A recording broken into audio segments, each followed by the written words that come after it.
If a tree falls in a forest and there's no one there to hear it, does it make a sound? Maybe not. But what about 100 trees? And what if they could have been knocked down by a raging Bigfoot? It's January 27th, 2018 in Olympic National Park, Washington. During the middle of the night, seismic monitors pick up an event that registers as a small earthquake.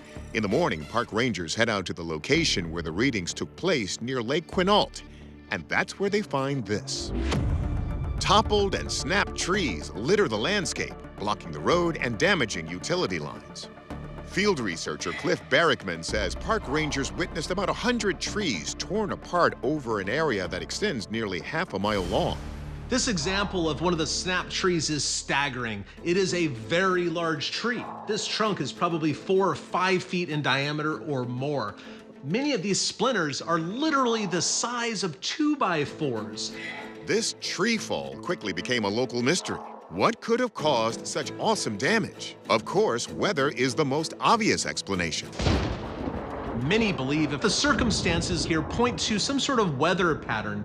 There are microcosms of unique weather patterns that are very highly destructive. Barrickman notes that after these pictures were released, speculation heated up on the internet that this destruction was the work of a creature believed to roam the area for centuries, the Sasquatch. Sasquatches, like all other apes, are known to break and twist trees. Why would a Sasquatch be breaking trees? Apes might break things to show how big and strong they are. And a Bigfoot might show how big and strong he is to protect his territory. At least that's how one story tells it. In 1924, gold prospectors on Mount St. Helens allegedly encountered a group of 7-foot-tall ape-like creatures. They say they shot at the creatures, injuring one. But that night, they say they paid for it. The ape men descended on the prospector's cabin, throwing boulders and ripping holes in the roof until daybreak. So perhaps these territorial Bigfoots are back in action. But by Barrickman's own admission, nobody has ever seen a Bigfoot this angry. Something like this would be unheard of. Now, Olympic National Park is well known for strange and paranormal occurrences.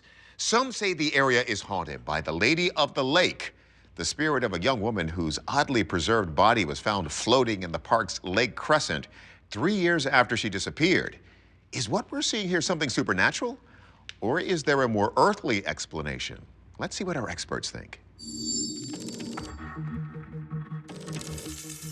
Could this damage be the work of one of America's most elusive creatures?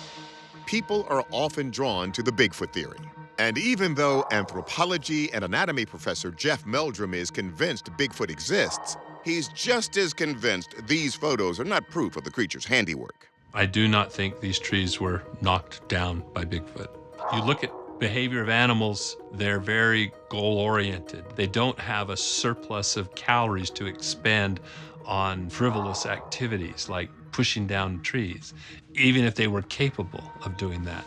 Unless there was some motivation or some return, I don't think attributing this to Bigfoot activity would be reasonable at all. Okay, so Dr. Meldrum says we can rule out a Sasquatch. But meteorologist Juan Hernandez says the weather theory has its own challenges. A microburst is typically accompanied by heavy thunderstorms, but radar from that day shows nothing of the kind. The storms were not there. We had what we call stratiform rain that was ongoing. Microbursts also scatter broken trees in every direction. These trees fell in one direction. That is one of the reasons that I believe this was not a microburst. Of course, strong winds can knock down trees even when there's no rain. But Hernandez notes that the winds were coming out of the south and the trees were knocked down in the opposite direction. So what gives? Now, when we compare wind damage, it could potentially be two different sources. It could be straight line winds, or it can be tornadic winds. When we're looking for tornado damage, a lot of the trees, oftentimes they fall in a crisscross pattern. Here we don't have that. They're all laying down in one direction. The answer? One of those quirks of science we love so much on this show. There are specific weather patterns that oftentimes lead to something that is fairly common in mountainous terrain, and that is rotor circulations. A rotor circulation is a turbulent airflow pattern that occurs near mountains or large topographic features. As stable horizontal airflow encounters a mountain, it is forced to ascend on the windward side and descend on the leeward side. The interaction between the descending air and the updraft creates a turbulent region known as the rotor, characterized by rapidly changing winds and severe turbulence.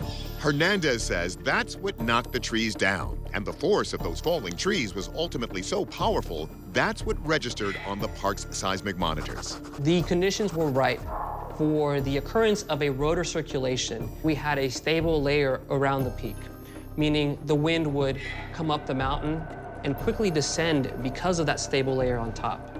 That wind was allowed to rotate in a valley where the damage occurred. It does check all the boxes for conditions that would promote the development of a rotor circulation. Our verdict, rotor circulation.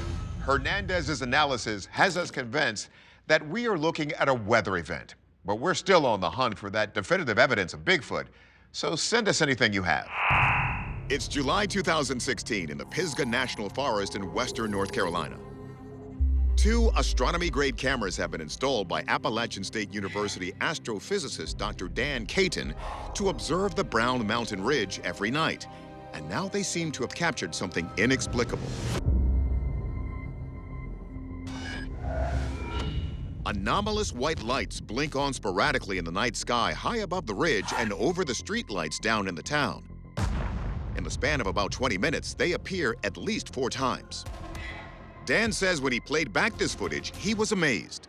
This video stood out in that it had something that was obviously different. But we had a light here that persisted over 20 minutes, came and went, had no lateral motion, sideways, had no up-down motion. These claims of paranormal, they deserve investigation. Although accounts of the mysterious lights go back many years, the first published article about them only came out in 1912. Around this time, there were frequent reports of sightings from a spot near a local hotel in the mountains. Journalist M.J. Benaya says the reports had reached such a fever pitch by 1922 that the U.S. Geological Survey decided to investigate. People claim that what we're seeing here is a phenomenon known as ball lightning. You have static electricity just like you do with a regular lightning strike, except instead of it arcing into a sort of line, it balls up and it sort of hovers temporarily. Others, though, believe the Brown Mountain lights have a spookier source. There's a school of belief that the Brown Mountain lights are actually some sort of manifestation of spirits or ghosts. There's claims that soldiers from the Civil War were killed during a battle near the mountains, and what we see are their ghosts carrying lanterns at night. Another theory that's been floated is train headlights. In 1913, a USGS investigator found that Southern Railway trains could be seen from Brown Mountain, and that many reported sightings lined up with the train schedule. But this idea was flushed out after the tracks washed away in a 1916 flood, and the sightings continued. So will our experts finally be the ones to get to the bottom of this centuries-old mystery? Physicist Dr. Matthew Shadagas explores the ball lightning hypothesis. We don't understand from a scientific perspective how ball lightning could form. We have a series of equations in physics known as Maxwell's equations. Maxwell's equations tell us how to make predictions for how electrical phenomena behave. Unfortunately, Maxwell's equations don't give us something that look like ball lightning. These 4 complex equations are named after Scottish physicist and mathematician James Clerk Maxwell, who came up with an early version of them in the 1860s. Based on the equations, the size of ball lightning's electric charge would be too great for it to move as observed here. So could the lights just be coming from a plane? When the light shows up, it looks sort of like a floating, hovering ball. You know it's not a plane. A plane that has blinking lights is traveling through the frame is going to make a long, drawn-out line. But what if it could be a reflection of a light on the ground, as we discussed before in the case of the Turkish UFO? Since we keep mentioning the Fata Morgana phenomenon, here's how it works. It occurs when the temperature of the air below the line of sight is colder than the air above. This causes light rays passing through to bend down, making the image of the object appear higher than the actual object. This is an illusion that occurs near the horizon, and we see lights that are significantly above the horizon.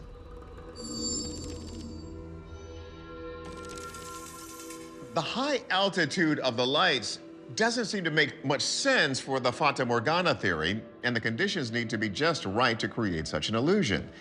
This is seen with such frequency, we're going to rule that explanation out.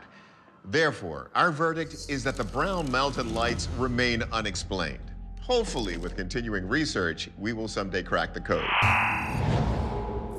March 2021, Denali National Park and Preserve, Alaska. Park rangers are hiking across the frozen tundra when they come across something they had never seen before. A strange group of footprints sits frozen on the Alaska ice. Adding to the mystery, the four-toed prints appear to be on top of the ice rather than in it. The scale of the large prints is evident in the compacted snow oddly left behind.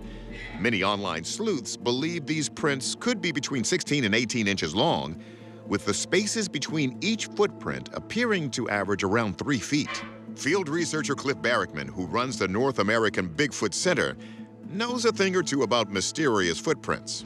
When you look at the footprints in the photographs, they poke above the ground. That's unusual. And could they actually be in a bipedal fashion? And certainly the snow screams Yeti. There are plenty of stories and evidence to suggest that a Sasquatch-like humanoid could thrive in the frozen tundras like that of Alaska. The indigenous people of the Himalayas coined the term Yeti to describe an ape-like bipedal creature they believed to be stalking the icy cold mountaintops. And the Alaskan natives had their own name for a similar creature they called Nantinuk, which translates to half man, half beast. One particular story from Alaska, hunters shot a moose and tracked it, and when they got to the area, there was blood everywhere and 18-inch long footprints, but no sign of the moose whatsoever. Whatever left 18-inch footprints brought the moose with it. But according to Barrickman, there could be another explanation for these prints that many say are downright wolf-like, but huge. Some people have suggested that these footprints represent that of a dire wolf. These things were big. Their skulls were over 12 inches long and their teeth dwarfed those of modern-day wolves. The dire wolves were the largest canids during the Pleistocene era, and although extinct, a Montana rancher recently reported encountering one. He was even successful in hunting it, although DNA evidence revealed it was in fact just a large gray wolf. Could it be that we have some sort of Ice Age remnant here, leaving footprints through Denali National Park? The dire wolf could weigh up to 200 pounds and grow to up to 6 feet long. And while they are usually associated with a modern-day gray wolf, the dire wolf's DNA actually has more in common with today's African jackals. But is it a wolf or a Bigfoot that left those prints in the snow? Our experts tell us what's afoot. We sat down with biologist Floyd Hayes to make sure that these prints were in fact not left behind by a known species, such as a bear. The problem with that is that this is in the month of March. These tracks have been there for a while, and at this time of the year, those bears would be asleep. They basically hibernate during the winter months. Hayes points out that the shape of the prints do not align with that of a typical grizzly. These footprints look more like a canid, which is a dog of the family Canidae. In bear tracks, you typically see 5 toes, whereas in dogs, you normally see only 4 toes because the 5th toe doesn't quite reach the ground. If these tracks were made by a member of the Canidae family, how could they appear bipedal? Hayes explains. When a dog walks, it often places its hind foot in the same position as its front foot, and they often create a single line of tracks that are slightly offset from each other. So could these be the prints of a long-lost dire wolf? Hayes says that big bad wolf needed a massive, steady supply of fresh meat. The dire wolf formerly preyed on large species of grazing mammals, but after they became extinct, the dire wolf didn't really have much of a food supply left, and it too became extinct. But that still doesn't rule out the possibility that these prints could belong to some Sasquatch-like beast, such as the Yeti. Anthropology professor and Bigfoot expert Jeff Meldrum first breaks down how these strange prints could be perfectly preserved, pedestaled atop a giant sheet of ice rather than sunk into it. When a footprint compresses that snow, it makes it much more resistant both to melting but also to wind erosion. The wind has just scoured away the loose snow, leaving behind the compacted snow beneath the footprint. This process could possibly make footprints appear like they were left behind by an animal much larger than the actual culprit. But they also preserve some key hidden details. Primates don't have individual digital pads. You can see the individual digital pads as well as the larger pad of the hind foot of this canid. The pattern is very recognizable, so this is absolutely a gray wolf and not a Sasquatch. So, our verdict? These weren't made by a Sasquatch or a giant dire wolf, just one of the 10,000 gray or black wolves living in Alaska, with some help from the snowdrift to make its paw prints appear larger.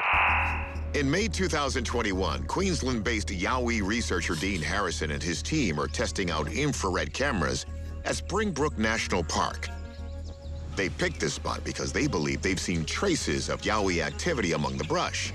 And that night, they captured this mysterious footage. The thermal imagery seems to show a solitary figure hiding behind or even hugging a large tree trunk. Now, this is doing what Yowies do. They hug a tree, pretend they're a part of a tree if there's a human in the area, and they just blend. So you can see him just putting his head in. Minutes later, the image changes. Now it looks like there's a couple. Two giant creatures emerge from the foliage, and one is bending down to pick up something. As it bends over, you can also make out what looks like one of the creature's heads. It looks cone-shaped. The figures are large with wide shoulders and ape-like proportions. Field researcher Cliff Barrickman, who has been to Australia to study the Yowie, says the footage aligns with descriptions from indigenous peoples going back centuries. All of the Aborigines down there have drawings on the walls of caves depicting these things. They're prevalent in their storytelling traditions as well. But then the settlers came in the late 1700s, and they too started running into Yowies, which is another very strong indicator that they're a real biological animal. Now, Bigfoot-like creatures are part of folklore the world over. Nepal has the Yeti, Mongolia has the Alma. And one theory is that they all descended from a single Asian ancestor, some of whom made it to Australia, while others crossed the Bering Land Bridge, came to North America, and evolved into Bigfoot. If this video is real, it could help prove that theory, but that's a big if.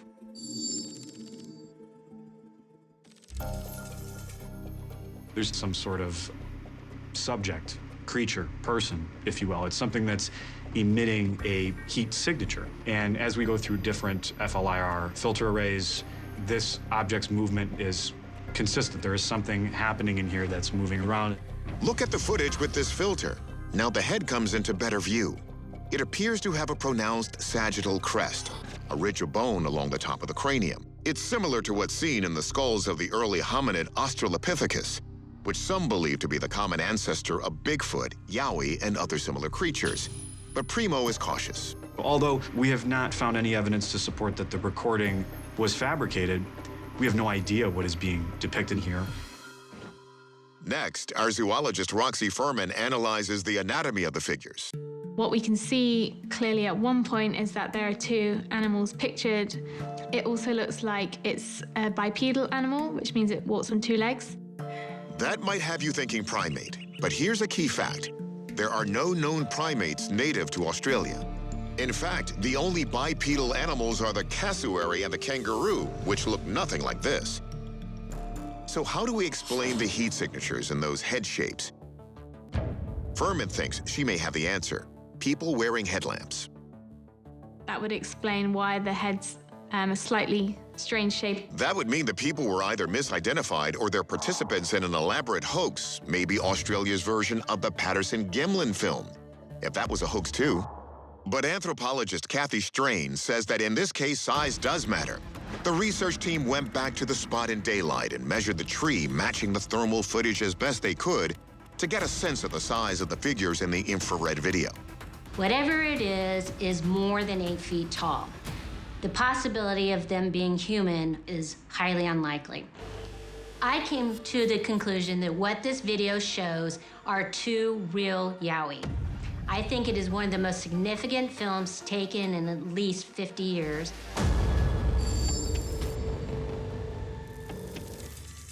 So yes, there's a possibility that this is a hoax.